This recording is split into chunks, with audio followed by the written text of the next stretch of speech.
कक्षा 8 के बच्चों के लिए बहुविकल्पी महत्वपूर्ण प्रश्न। प्रश्न नंबर 1, 1 की घात 0 प्लस 2 की घात 0 प्लस 3 की घात 0 का मान होगा। हम जानते हैं कि किसी भी संख्या की घात अगर 0 हो तो उसका मान हमेशा 1 होता है। वो भले 1 की घात 0 हो, चाहे 2 की घात 0 हो, चाहे 3 की घात 0 हो, सभी का मान 1 होगा। इनके बीच में प्लस का निशान लगा है, इसलिए हम इन तीनों अंकों को प्लस कर देंगे। 1 + 1 + 1 = 3, तो इसका सही आंसर होगा 3। 1 + 1 + 1 = 3। प्रश्न नंबर 2, जब एक पासे को फेंका जाता है तो 2 आने की प्रायिकता क्या है? जब हम जानते हैं कि अगर किसी पासे को फेंका जाता है तो हमारे पास क्या क्या नंबर आते हैं? पासे को फेंकने पर हमें मिलता है या तो 1, 2, 3, 4, 5 या 6। अब हमें चाहिए कि 2 आने की प्रायिकता चाहिए, तो प्रायिकता हमारी 2 आने की क्या होगी? इन 6 नंबर में से सिर्फ 2 हमारे काम का है, तो हमारी प्रायिकता होगी 1/6। तो हमारा सही उत्तर होगा 1/6।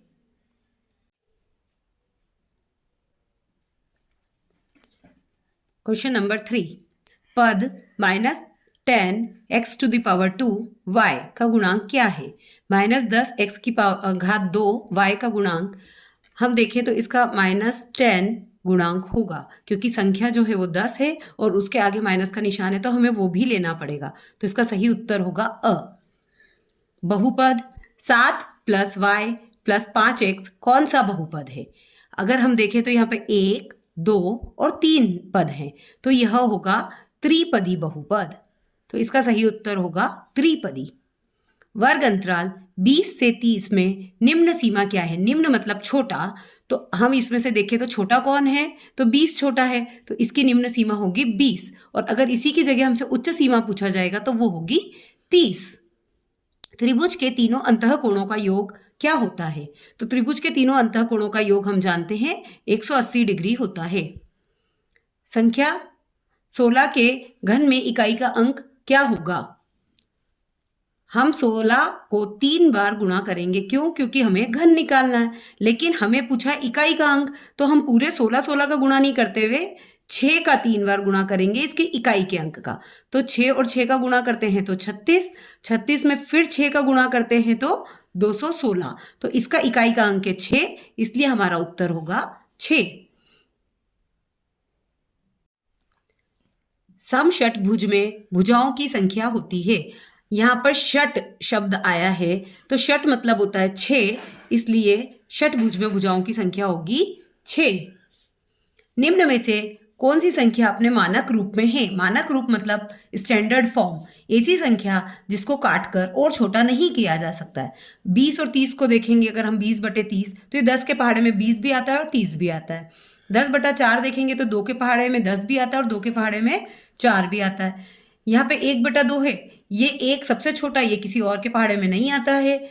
और यहाँ 6/3 है, ये 3 के पहाड़े में 6 भी आता है और 3 भी आता है। तो हमारा मानक रूप है 1/2।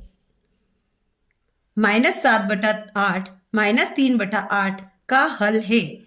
दो संख्याओं को हमें घटाना है और ये है हमारी परिमेय संख्या है। हम देखेंगे तो इसका हर है 8 और इसका भी हर है 8। तो हम क्या करेंगे, दोनों के हर को एक साथ लिख लेंगे।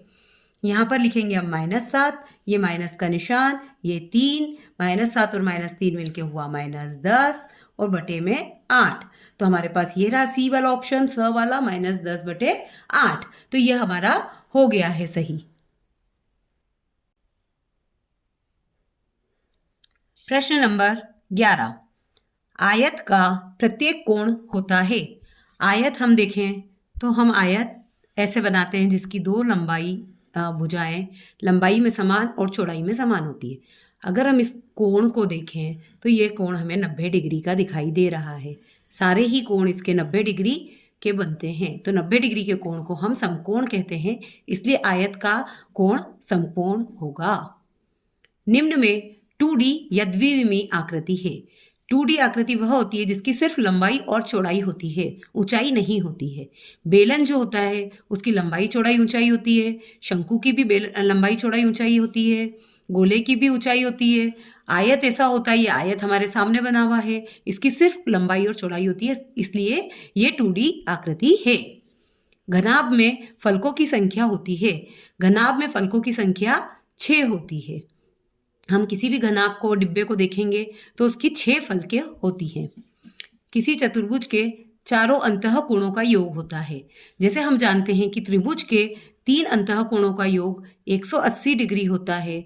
अगर हम 2 त्रिभुज साथ साथ में बनाते हैं तो वो एक चतुर्भुज बन जाता है, और 180 और 180 को प्लस करते हैं तो 360 डिग्री। इसलिए चतुर्भुज के चारों कोणों का योग 360 डिग्री होता है। 9 की घात 2 माइनस 7 की घात 2 का मान होगा। 9 की घात 2 को हम लिख सकते हैं 9 गुणित 9 बराबर 81, और 7 की घात 2 को हम लिख सकते हैं 7 गुणित 7 बराबर 49। अब 81 में से अगर हम 49 घटाते हैं तो हमारे पास आता है 32, तो हमारा उत्तर होगा 32।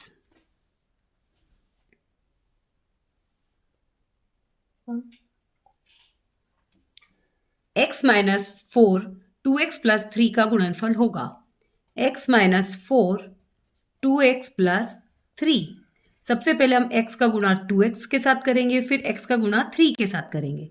x गुणा 2x बराबर 2x स्क्वायर, फिर x का 3 के साथ करेंगे तो ये बन जाएगा 3x, फिर माइनस 4 का 2x के साथ करेंगे तो ये हो जाएगा 8x, माइनस 4 का 3 के साथ करेंगे तो ये हो जाएगा माइनस 12। ये हो गया 2x स्क्वायर, ये हो गया 3x में से जब 8x को माइनस करेंगे तो ये हो जाएगा 5x, और ये 8x बड़ा होने के कारण निशान काय का आएगा, माइनस का, और ये माइनस 12। तो हमारा आंसर होगा 2x square minus 5x minus 12। तो हमारा आंसर होगा 2x square minus 5x minus 12। ये है अ वाला, तो हमारा आंसर अ वाला होगा। 11 की घात 3 का मान क्या होगा? 11 की घात 3 का मतलब हुआ 11 को 3 बार गुणा करना है। जितनी घात होती है हम उतनी बार गुणा करते हैं। जब 11 का 11 में गुणा करते हैं तो आता है 121, उसमें फिर से 11 का गुणा करते हैं तो आता है 1331। तो हमारा सही उत्तर होगा स। संख्या 30 और 40 के बीच की पूर्ण वर्ग संख्या क्या है? पूर्ण वर्ग संख्या हम देखें तो 1 की घात 1 मतलब 1, 2 की घात 2 मतलब 4, 3 की घात 2 मतलब 9। ऐसे हम आगे बढ़ते जाएंगे तो 4 चौक 16, पचम का 25, 6 छंग 36, 6 छंग 36, 36 30 और 40 के बीच में आ रहा है, इसलिए यह हमारी पूर्ण वर्ग संख्या होगी। किसी 6 सेंटीमीटर भुजा वाले वर्ग का क्षेत्रफल होगा। वर्ग का क्षेत्रफल का सूत्र हम जानते हैं, भुजा गुणित भुजा। तो भुजा हमें दी हुई है 6 सेंटीमीटर, तो हम 6 सेंटीमीटर गुणित 6 सेंटीमीटर लिखेंगे। 6 का जब 6 में गुणा करते हैं तो आता है 36, और सेंटीमीटर मिलके बनता है वर्ग सेंटीमीटर। तो हमारा सही उत्तर होगा द।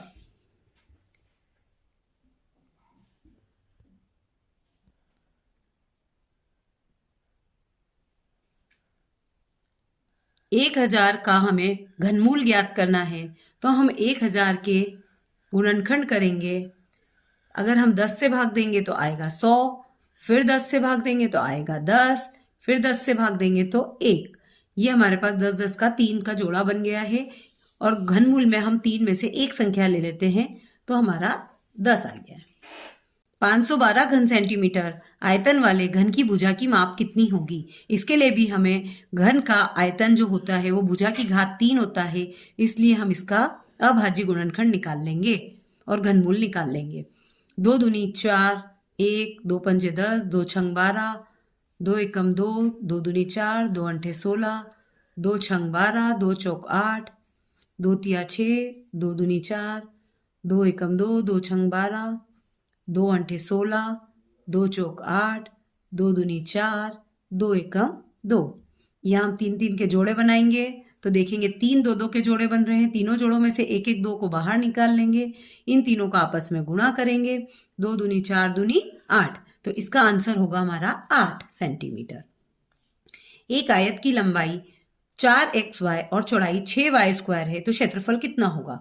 आयत का क्षेत्रफल लंबाई गुणित चौड़ाई होता है, तो इसलिए हम 4xy का 6y² में गुणा कर देंगे तो 4 छंग 24, x इधर है इधर नहीं है इसलिए x, y की घात कुछ नहीं है मतलब 1 और y की घात 2, तो दोनों मिलके हुआ y की घात 3, तो उत्तर आएगा हमारा 24xy³। ये रहा।